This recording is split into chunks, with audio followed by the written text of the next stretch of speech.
Your friend has 2 tickets to Peru, and they want you to join them on their vacation. Do you accept? Simon did, and this Please understand that this has nothing to do with me. is his story.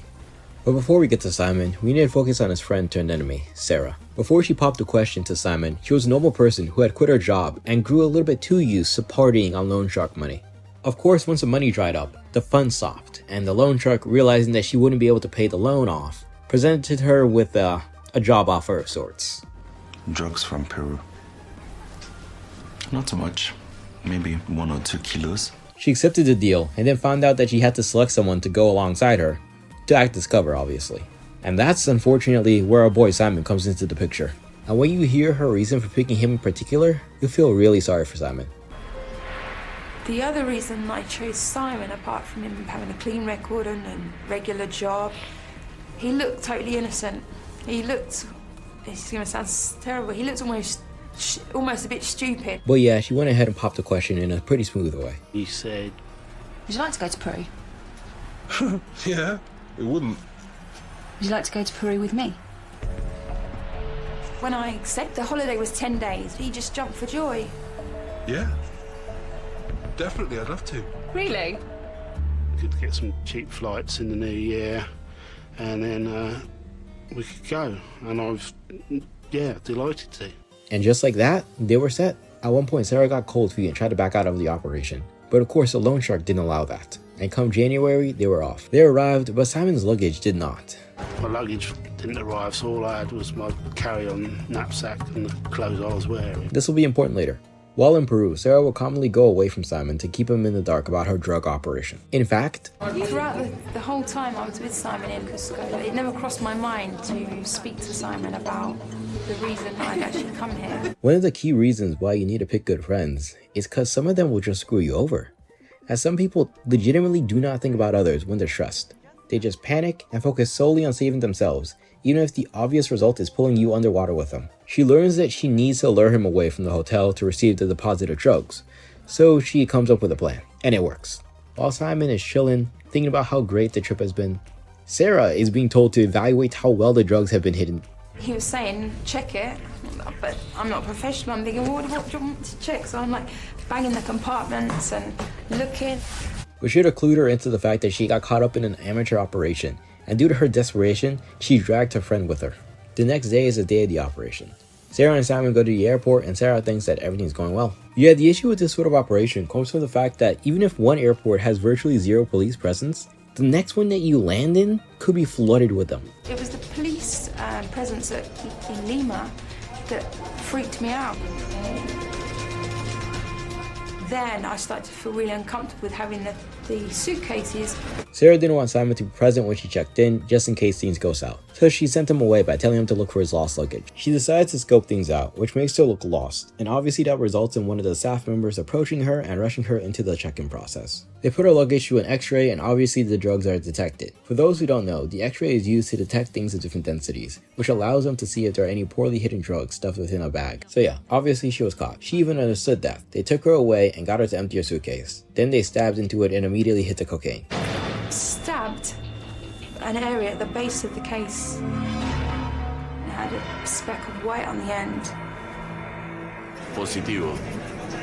Sarah just accepted reality at that point. While this was happening, Simon found himself alone, so he obviously started looking for Sarah. Sarah, unfortunately, was detained at this point, and the officers looking into her discovered something. No, it's Simon Burke. When the tickets were booked, it was booked as a party of two. Simon is then promptly found and detained. This is just sad, man. Simon notices that Sarah is avoiding his gaze, and he just chooses to deny the reality of the situation. The workers start to rummage through Sarah's suitcase and mock her via the atoms. Simon, unfortunately, still cannot see the reality of the situation. When I saw there was a long blonde wig in her luggage, I just couldn't understand it. It was like, what have you bought that for? It just doesn't make any sense to me. And by the time he realizes how screwed he is, it's far too late. When they put it on the scales, it weighed 9.89 kilos. I'm not sure why she thought she was the only one who was leaving someone in the dark about the details of the operation. She was told that she would be in charge of a few kilos, and obviously got more than triple that amount. Unfortunately, Even at this point, Simon is still in deer in headlight mode. After this, Sarah has a breakdown due to the stress.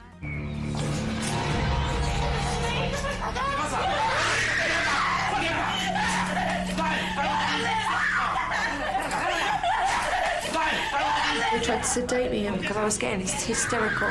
They interrogate Simon and it goes poorly for him. You spent 10 days in a hotel room with Sarah. You must have known what she was doing. I don't know. I didn't know anything that she just... How you don't know? How? I went, she said she was going to get some new bags. I went to a bar. They just really didn't want to believe me. And then... You are lying.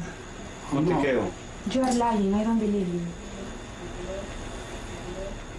You know, saying, oh, you'll get 18 to 25 years. And I was just like, 18 to 25 years just for going on holiday with someone. 10 days of holiday in exchange for potentially 20-ish years of jail is wild. They're acting like they caught Walter White or something. The reality of the situation hits Sarah hard the next. I opened my eyes and I realised it wasn't a dream, you know. When I finally slept and I woke up, that was when it really hit me that this is real. Simon, oddly enough, decides to be the nicer person. Sarah was open, so I came to see how she was because she'd been quite upset. She tries to apologize, and then she tells him why he was chosen. I told him I'd chosen him because he's very submissive. He's not going to get in the way of anything. And he was a safe option. And that pisses him off, obviously. Unfortunately, he let his guard down around the wrong friend. Simon had to tell his mom about the situation, and this was one of the saddest parts of the episode. I phoned home. I was terrified. Tears were in my eyes. It was the first time I spoke to my mum and was to say, I'm in Peru, I'm in prison, and I'm in a lot of trouble. Other than that, I don't know what's happening. She started crying and said, what have you done? What have you done? What are we going to do? What's going to happen? And was crying and upset. And I didn't have anything to say. I had no answers, which was truly, it was the worst conversation I've had in my life. Simon held on to hope that they were going to release him due to a lack of evidence, especially since they were moving him out of the detention center. Unfortunately, he was just moved to a prison. When he was placed in a real prison, he noticed the difference immediately. The bloke standing next to me, for some reason, I don't know if he said something or he did something, but the guard started hitting him with a baton, and I was just standing there thinking, oh my God, I hope I've not done anything wrong. I hope he's not going to hit me. After a bit of time, the pair were sent to the hospital to get their medical information recorded and to be checked one more time. It honestly just keeps getting worse for Simon. Now he has to add getting a rectal search to the list of punishments that he received for daring to trust a friend. After that, they were separated. They each arrived at different prisons, and honestly, the differences were quite noticeable to say the least. This was her jail, and this was his. The prison I ended up in was very overcrowded. There was actually beds for 56 people, and at the time I arrived there was 230 people in there. So yeah, Simon was not having a fun time. Sarah's not only destroyed my life, but she's also destroyed my faith in humanity. I can't blame him, to be honest. He was legitimately just screwed by someone he called a friend. But let's check on Sarah for a second. Santa Monica, it's not a violent place. I didn't feel threatened at all. There was no gangs, everybody's fairly placid. It's just like children's playground. Can't say I'm surprised. Simon starts to get worried about the potential of Sarah being advised to throw him under the bus. And funnily enough, she was being told to do exactly that. If you say that it did something to do with it, or it was always right there, then you'll be better off. A lot of the girls said it'd be better if Simon said that he knows about the drugs, because then my sentence will be lower, because what they'll do is they'll split 9.9 kilos, so you've got 4.5 each. It's easy, it's quick, it's fast. To Simon's surprise, Sarah actually admits to everything. and because of that, he gets to leave the prison. Unfortunately, that's all he's allowed to do.